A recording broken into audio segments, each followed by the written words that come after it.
KUNOLEO. Hello everybody and welcome back to me, Kuno, and today we're playing some more Ddlc exit music. Yeah, last time we were gonna head out to meet Natsuki. Yes, so let's see if she's alright, yes? Okay. Short jog brings me back to her house, and I take a seat when the bus stop on the street opposite her. staking out her father. I ponder, or if he's already gone.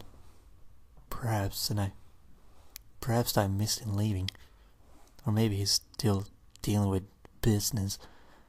After a few minutes, however, I'm proven wrong by the sound of an engine revving up and anew. Expensive-looking performance car emerges from the driveway of Natsuki's house. It speeds away, and around the corner within seconds. Fuck. My foot is asleep, so I can't concentrate on anything. Because I'm sitting on the floor, playing this game. Cross-legged, you know.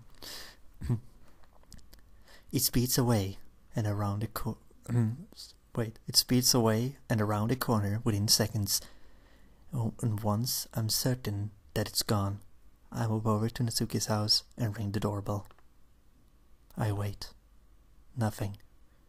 I press down on it again. Once more, no answer. Growing ever anxious, I knock on the door heavily, aggressively, banging my little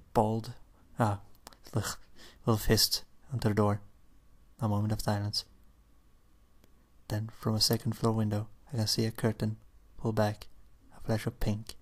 Yes, I quickly. It replaces once more. Fuck! My foot is fucking. Oh, Jesus Christ! It fucking hurts so bad, dude. I can't even fucking move my toes without it like fucking making it feel weird. I'm watching it intensely, waiting for any sign of movement until I hear the sound of the door chain being unhinged and the deadbolt turning. My heart is ready to jump out of my chest. I don't know what I'll be greeted by, but I waited nervously. Kuno, what the hell are you doing here? It's Natsuki. Thank God. Natsuki, are you alright? What happened to your bruises? What bruises? Kuno? I don't know what you're talking about. She's playing dumb, even though I saw her. What could have happened to her for her to be so devoted to keeping it a secret? Before I can reply, she grabs me by the collar of my shirt and janks me into her foyer. Fuck, I never heard that one before either. Hey, how do you... Wait, she drunk? How do you know where I live? Now's not the time for that. Has she been drinking? Better question is, where have you been? I haven't. She got still doing the drunk thing. I haven't been feeling very good for the past few days. Well, there's no music here. It's like fucking creepy and shit. Though it's, don't need to be so mean about it. Does she expect me to believe that? That what I saw? That's okay. I know something's wrong. I saw you at the hospital, remember? Oh, that... She giggles. That was nothing. Don't worry about that, okay? There's much worse to be worried about. What do you mean? Come with me. I could do another glass anyway. She grips my arm loosely, tries to move me along with her. through her house. As she moves, she begins erratically wobbling as though she's having trouble walking. She holds tighter onto my arm for support. She stumbles and nearly trips. I catch her, wrapping my arm around her chest and pulling her upright. Yeah, thank you. Yeah, thanks. That's not like her. Normally, if I grabbed her, for whatever reason, she'd freak out and call me gross or something of that sort. But here, she didn't even flinch or say anything about it. Well, she's drunk, obviously. Something feels off. She is drunk, dude. She's been drinking because she feels bad. Come on, MC. Don't be a fucking idiot. I release my grip on her, reluctantly, as she's still staggering her way along. I assist in moving her, now up the stairs, making sure she doesn't fall and knock us both back onto the steps. We finally make it up the stairs, and Natsuki guides me to her room. Oh. Nice lens flare right there. Her room is a mess. Her floor is littered with small, rippled up pieces of paper. Picking one up, I recognize one of the protagonists in Parfait Girls. No. So her dad found out about the anime. Oh, I mean the manga. Oof. Ugh. I mean, I just thought and hope he gets back, you know. The cover is heavy limiting card stock. Wait, what? The cover is a heavy laminated card stock and is ripped in two. There's no way Natsuki was able to tear that in half herself. Oh, that, but she had no reason to either. But I could think of someone who does. It's her father. Jeez. There's a large bottle of red wine, cap open, laying on its side on her bed. Only a small drip escapes stain her bedsheet crimson. There can't be much left of it. I knew she'd been drinking. I could tell from the moment she opened the door. That's okay. You haven't drunk all of that yourself, right? She looks flustered. Of course I have, you Tommy. That's a bit much, isn't it? That doesn't matter. I haven't even finished anyway. She retrieves the bottle from the bed. I reach a hand out to take it from her. Natsuki. It's mine. She holds the bottle just out of reach and tries to push me away. She's too weak, however. I simply move her arm aside. Come on, that's enough.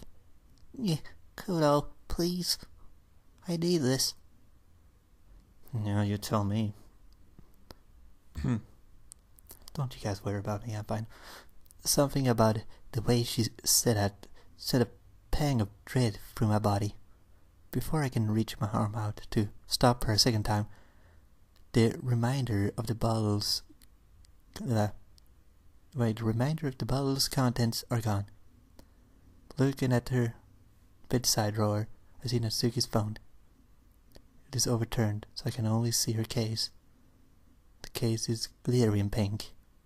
This drink is nice, Kuno. It's okay. Talk to me. I know something is going on with your dad. Please. I just want to help. But I can't if you won't let me. Fuck, I was about to. But I can't if you won't tell me what's going on. This is all the help I need. She collapses onto her bed and giggles. I haven't felt as happy in so long. I grow only more uneasy hearing that. If this is the length she has to go in order to escape her demon, just how bad is the demon she's trying to escape from? Is Natsuki's begins to snore. Her grip on the wine bottle falters, and it rolls off the bed onto the floor. To my surprise, it doesn't shatter. Instead, it rolls under her bed. Shaking my head, I bend down to pick out the bottle that rolled under her bed.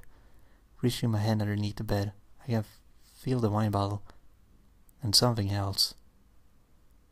What the? I pull both from beneath the bed, placing the wine bottle on the side drawer next to Natsuki's phone. I take a look at what I recovered. It's a white container and made of plastic. Is this supposed to be like drugs or something? Because I don't get it. Wait, this isn't right. This is it's a bottle of pills. Looking for a description, I inhale sharply as I realize that. Wait, what kind of tablets are? I realized that these are ibuprofen tablets.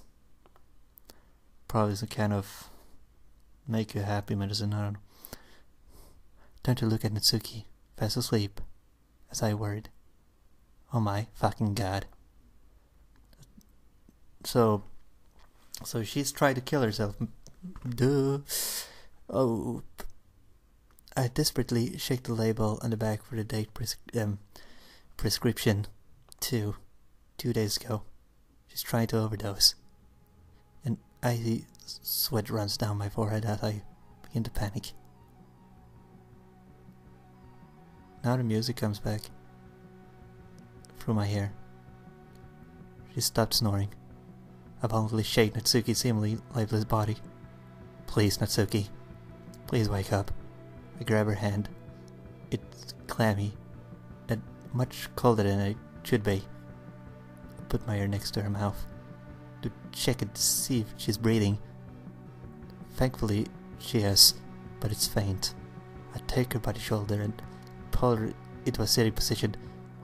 I crouch down next to her, supporting her. Natsuki. And contemplate that fuck. I contemplate calling an ambulance, but I'm worried that it will draw too much attention to our house. The hell with it. I don't care what happens so long as she lives. I reach into my pocket and fuck. My phone isn't here. Oh, she's opening her eyes. I reach up onto her bedside, gripping Natsuki's phone tightly. I bring it to my face and press the power button. The screen lights up from behind the shattered display. I try to make an emergency call, but the screen is unresponsive to my touch. Dropping the phone, I pull Natsuki closer to me, hoping, praying that she wakes up. I begin to sob, terrified for her life. When Natsuki begins to cough erratically, I'm simultaneously panicking and relieved. She opens her eyes and unsteadily rises to her feet with my assistance. Natsuki, please, tell me you're okay. Hey. She falls silent. Jesus. My nose is assaulted by the vicious set of bile of mine as it splashes on the floor in front of me. I realize that she got some on her arm, on my arm. It stings.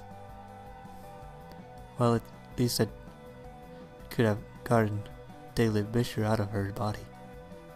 I can barely read, I'm sorry guys. But she's still in trouble. Natsuki turns to me, half conscious, pleading, "Kuno, help me." She stumbles back, landing in a sitting position on the bed. I don't want to die. Look at me, okay? You won't, you hear me? I won't let you die. Natsuki, listen to me, okay? I'll be right back. She nods weakly, barely aware of her surroundings. I need to find her something to eat. Hopefully should absorb what's left of the alcohol. Bolting down the stairs, I reach the kitchen within seconds. I swing open every cupboard I can see, along with the refrigerator. Nothing. Not even a slice of bread. When did Natsuki last eat?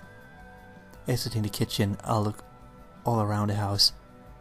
Hurrying back to Natsuki, I check up on her. She is as pale as ever, but she's conscious at least.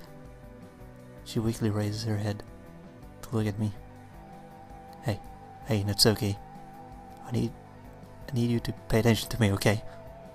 Just whatever you do, don't go to sleep, okay? Please. She tries to mutter something, but it's unintelligible. Ugh, fuck you. I have no choice but to leave her again. I've searched everywhere in the house, besides her father's bedroom. As I approach the door, I notice that it's locked. I ran the door multiple times before the frame gives away. Whew. Tumble onto the floor, now littered with splinters. I raise my feet and flick the light on. As I search the room for anything that could possibly be Natsuki, something catches my eye. A few bags of various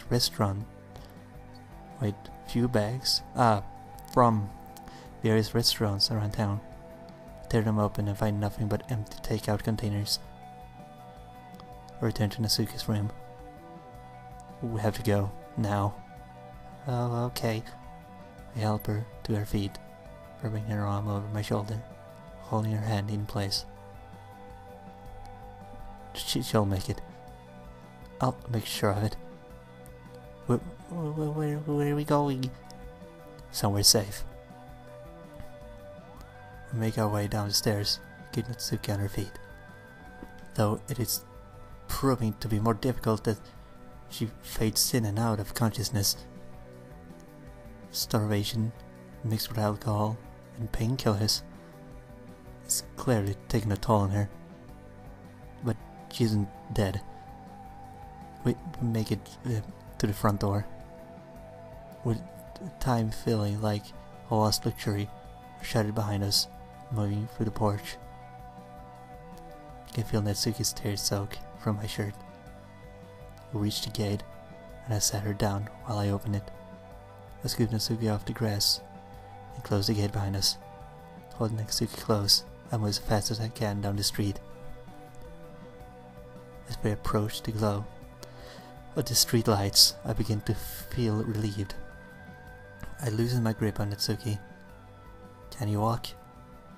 Yes. I think. I set her down for a moment. Her knees buckle. Again, I wrap her arm around me and mine around her. Let's go. Okay. I end up supporting her the entire way through town. There's nobody about to call me out for looking suspicious. I'm almost glad. Maybe I'm reading the stuff wrong. You guys, this is weird. I'm almost glad she has such a small figure. It certainly makes it so much easier to. That's why she's so small. Her father has been leaving her malnourished and living on fast food. He'd been living on fast food, as she doesn't have anything, you know. Jesus Christ. Finally, I recognized the familiar view of my house. I set Natsuki down on my front step. I fumble with my keys for a moment, finally able to unlock the door. I helped Natsuki through. She's safe, from her father at least. I bring her to the kitchen and sit her down on one of the chairs. Kuno, why did you help me? Well, isn't that obvious? Just look at you. You're a mess. A cute mess. How did you know where I am? Don't worry about all that now. It's just to get you settled in for the night. I worry that that'll be longer than one night. I have a spare bedroom in my house. She'll be able to sleep there. I searched through my pantry and my fridge for something she may like. I decided to make some toast and chicken noodle soup. Is that chicken noodle?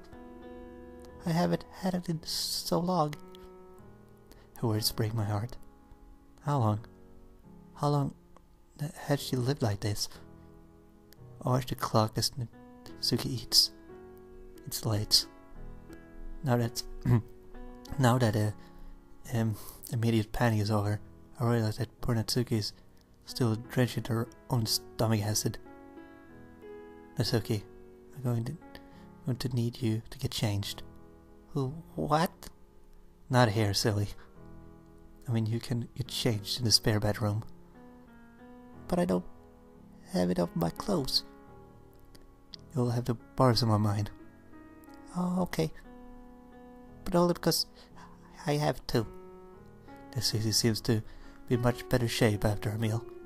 She stands up and, of her own accord, to return her bowl to the kitchen counter. She moves slowly, but deliberately. Despite the stink of bile clogging up my nose, I'm relatively calm too. Suki's skin tone has returned to normal, mostly. She still looks scarred by the night's experience. Once she returns empty-handed, I ask her to follow me to her room. Come on, I'll show you where it is. Suki timidly complies, wrapping her arms around me. But this time, it hurts. I inhale sharply. Are you okay, Kuno? My shoulder is in pain. The adrenaline of the situation has settled. Maybe boarding through the door was a bad idea. Oh yeah, he did break down, like, the bedroom door. I remember that now.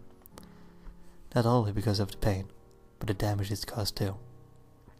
When Suki's dad returns to the house, he will be pissed.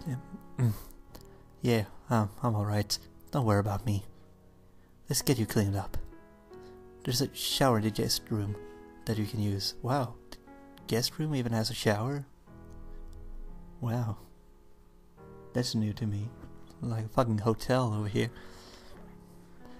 We reach the guest room, located across the hall from my bedroom. I motion towards the edge of the bed. Here, sit down for just a moment. I'll be back with something comfy for you. She sits down. I rush into my bedroom, picking out one of my grey tops and a pair of jeans. When I bring them to her room, she struggles to take off her socks. Help. Okay. Wow, this is... I was gonna play until like next day, but it's pretty long, but who cares. I place her fresh clothes on the bed and kneel down to help her take them off. She opens her mouth like she wants to say something, but reluctantly lifts me up. Natsuki has been through too much today.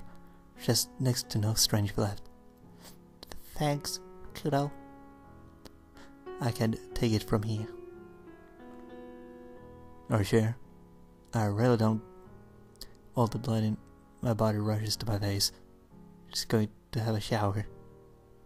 Was I about to indirectly tell her I wanted to help? Never mind. It's fine. You take your time. I decided that now isn't the best time to question Natsuki about her family. Instead, she just needs a soothing shower and some sleep. Maybe that will take her mind off tonight's events, even if it's only for a few moments. Those few moments would be her a lot good. Would do her a lot of good. As I stand to leave the room, Natsuki grabs my wrist gently. Kuno, wait. I wanted to thank you again. Don't mention it, okay? I'm just glad I got there in time. Natsuki stares into my eyes. Me too. How did you know where I was? I walked home with Yuri. She she was having a bad day, so I went with her. She pointed at your place, and ever since I saw you at the hospital, you haven't left my mind. That's why I decided to go. I tried to call you, God knows how many times, but you never answered. I cast my mind back to Natsuki's wreck of a phone. I guess I know why. I saw every one of your calls. I couldn't answer it because of the stupid screen. But all I wanted to do was hear your voice. I couldn't. I just wanted to go back to the club and sit with you at the window to read more together, because then we do. It's the only time I really feel safe. Well, not anymore. Of course. Her parfait girl's manga was torn apart. Well, didn't she keep it in the club room? Or maybe she sneaks it home sometimes, I don't know. She looks down at the ground, dejectedly. I lean Natsuki to shower. After getting changed myself, I sit on the edge of my bed, grieving the volume of parfait girls that I had bought for myself on the weekend. The doors start running, and I hear an ensuite's door being opened and closed. I wait a few moments before knocking on her door. Natsuki, I have something else for you. Oh look, she's wearing my clothing. Oh, Kuno. Natsuki opened the door looking healthy again.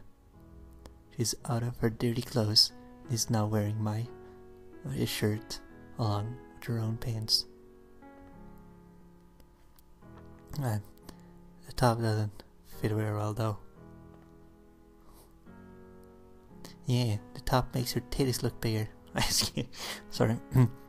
The shirt's massive on me.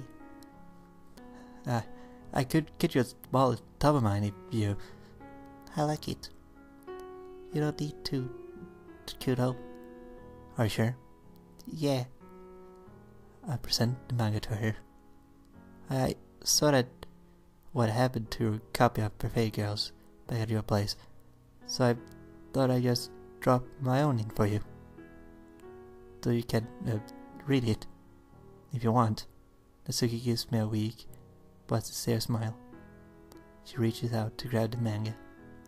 I'd love to, Kuno. Instead of pulling the manga from my hands as I expected, she grabs my wrist and tries to sit down on the bed next to me. But only if we read it together. It's the least I can do to make her happy.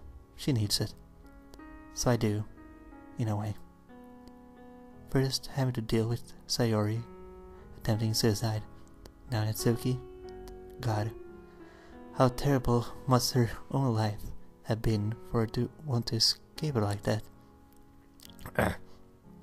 Well, I can't take a guess, considering the complete lack of food in her house. And her face, when I saw her in the hospital. Christ. Hey, Kuno. What? You just... you just kinda stood there for a second spacing out. God, you're worse than Sayori sometimes, you know. Hey. I'm sorry, okay? It's fine. I was only teasing, dummy. I know that I shouldn't blame her. She doesn't know about Sayori's condition. And as far as I know, she hadn't seen her at the hospital.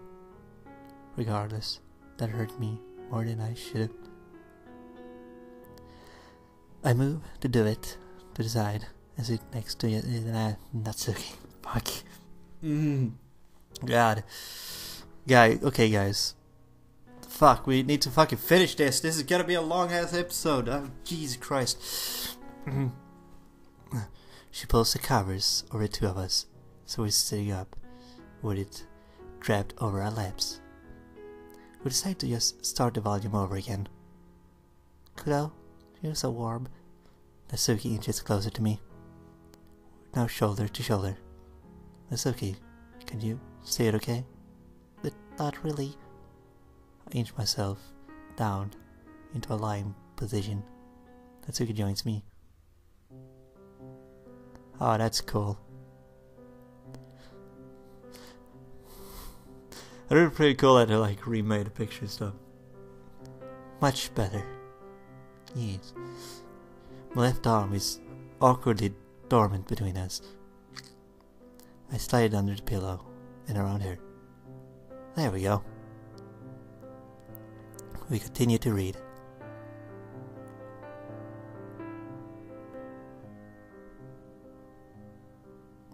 Before I know it, she is fast asleep. Natsuki? I lay there motionless.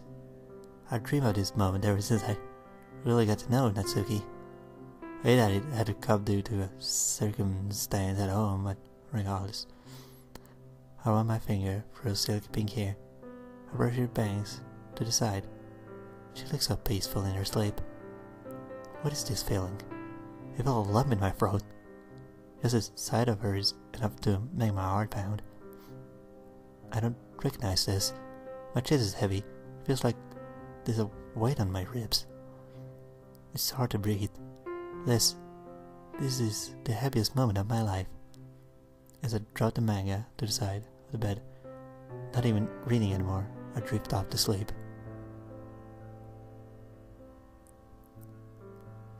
I'm jerked awake by the sound of crying. Confused, I open my eyes and turn to look at Natsuki. She's clutching the sleeve of my shirt, holding me tighter than before. She's sobbing into my shirt ferociously. Natsuki, are you... I realized she's still asleep. Sighing, I lamb it over Natsuki's nightmare. Fuck. Fuck me, I didn't think it was this fucking model was gonna be something like this. God damn it. I'm almost certain they're related to her family, but I give her a nudge to wake her up. As she seemingly begins to stare, I try to calm her. Natsuki, it's just a dream. You're okay. You're safe.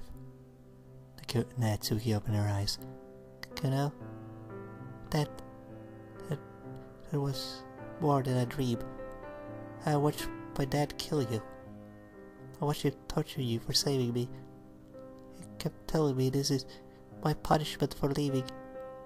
Kuno, you shouldn't have helped me. Oh, you can even see her teeth. Tooth, I mean. This was wrong. This is wrong. Why, Kuno? Why do you have to get involved? I can't let you do this. Natsuki jerks away from me. It's okay.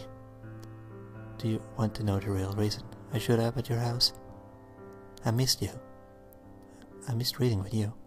I missed reading your poems. And after the hospital, I knew something happened. I had to make sure you were okay.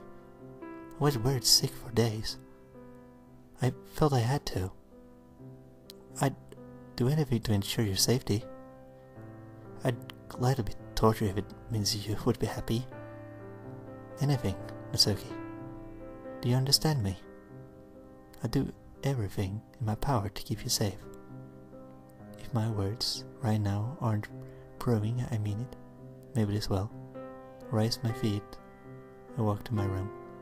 I flick my light on. Rifle through my... I was just thinking, like, is he gonna get a rifle? I mean, like, what? A rifle from my bag. Ah, there it is. Oh. Wait, so this is like... a poem we made? You. I don't know what happened, or where you have been. All I can think about is bruises on your skin. The blood on your nose dripped onto the clothes. The sight that broke my mind. For that moment, I was frozen in time. I saw you, broken, abused. I knew from there on, I would save you. Day turned to night, you on my mind. I've been sick with worry. If I'm going to do something, I need to hurry. Text after text, call after call. The girl I care about most is the one I couldn't save at all. Okay, that was pretty fucking good. Actually, I really liked that one. I return to the bed. Natsuki turns to face me. I hand her my poem. Natsuki reads it, wiping her eyes. As she does so, Kuno, hi. Natsuki leaps from her bed and embraces me tightly. I return the gesture, wrapping my arms around her. We stay together for a while, her tears soaking from my shirt once again. After a few minutes, Natsuki eases her grip. I do as well, resting my hand on her waist. Hers, hanging from my neck. Oh, jeez. Natsuki lifts herself up at her hips toes, pecks me on the cheek. I want to go to sleep, but I want you to stay with me. I nod wordlessly, and Natsuki gently escorts me to the bed. Laying my head on the pillow, she keeps her arms wrapped around me. We drift into the void of unconsciousness together.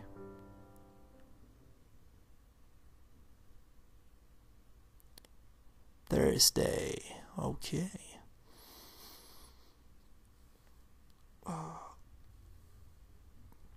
Oh, Jesus Christ. Okay. Okay, guys, we're saving here. Oh, fuck, my hands are really fucking sweaty, dude. Jesus Christ. Hey, mod makers, I don't think you're watching this, but damn, you did a great job with them feels, dude. Guys, girls, I don't know. Wow. I even made episode 1 and 2 of this in one setting, and I'm like, geez, the feels was just bowling up, you know, like, I don't know. Well, guys, I hope you enjoyed this video, and if you did, please leave a like and all that good stuff. If you want to see more, subscribe, and I'll see you in the next one. Bye.